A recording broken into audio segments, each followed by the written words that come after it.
It all began on a rainy evening when powerful CEO Ethan Carter sat alone in his vast penthouse. To the outside world, he was untouchably a man who had everything: money, power, success. But inside, he carried the silent weight of a broken heart and the endless responsibility of raising his little daughter, Lily, alone. His wife had passed away years earlier, and while Ethan had built an empire from the ground up, he could never build the warmth of a family back into his life. Lily was his light, his reason for waking up every morning.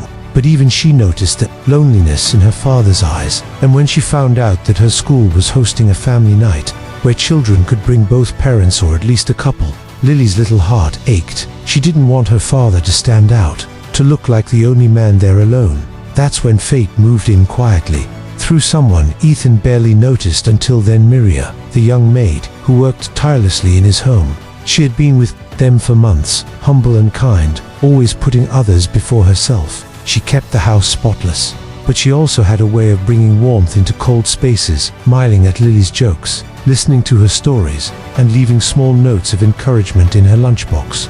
Ethan saw her, but never really saw her, until one evening when Lily innocently tugged at his sleeve and whispered, "Daddy, can Maria come with us? She could be mummy for one night." Ethan froze. It was ridiculous, absurd even.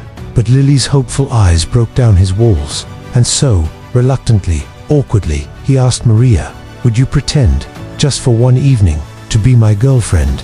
Maria was shocked. She didn't belong in his world, not in fancy dresses, not at elite events.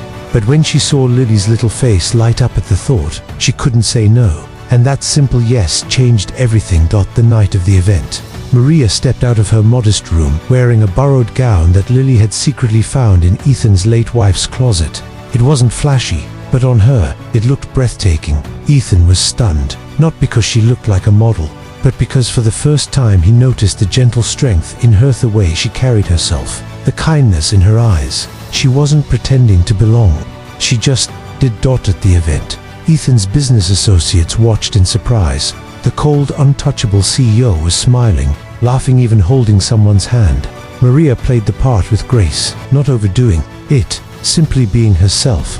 And for the first time in years, Ethan felt something stir in his chest: warmth. But things weren't so simple. Rumors spread quickly in the corporate world. The media snapped photos. His board of directors questioned his judgment. Dating the maid. "Have you lost your mind, Carter?" one sneered. Ethan had built his empire on discipline and reputation. Now, one choice threatened to shake it all. Maria, too, struggled. She began to feel out of place, humiliated by whispers behind her back. "She's just the help," some muttered at events. She wanted to run, to protect Ethan and Lily from the storm she felt she had brought into their lives. Yet every time she tried to step away, Lily's little arms wrapped around her waist. "Don't leave us, Maria, please. You make Daddy smile." Those words pierced Maria's heart. She realized she wasn't just pretending anymore. And deep down, neither was Ethan. The turning point came when Ethan's estranged mother, who had disapproved of his marriage years earlier, showed up unannounced. Cold, sharp-tongued, she confronted Maria at the mansion. "You're using him. Don't think for a second you belong here." Maria stood silently, her hands trembling. She wanted to shout back, but years of being treated as invisible silenced her.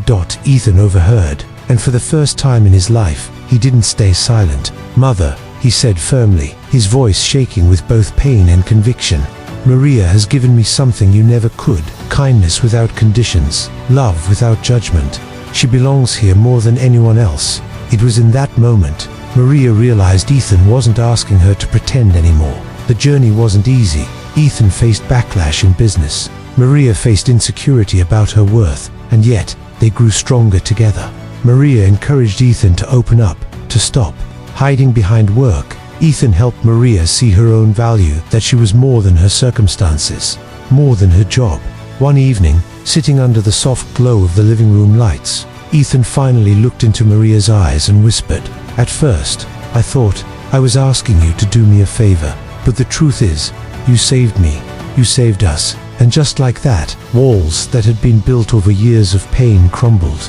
They weren't CEO and Maid anymore. They were just two people broken in different ways who had found healing in each other.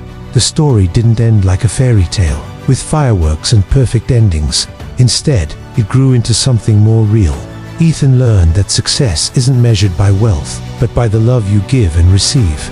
Maria learned that no matter where you come from, you can belong anywhere if you carry kindness and courage. As for Lily, she got her wish, not just for one night, but forever. And so, what began as a fake relationship blossomed into the most authentic thing Ethan and Maria had ever known: a family. Message for the audience: sometimes in life, the people we overlook are the ones who hold the key to our healing.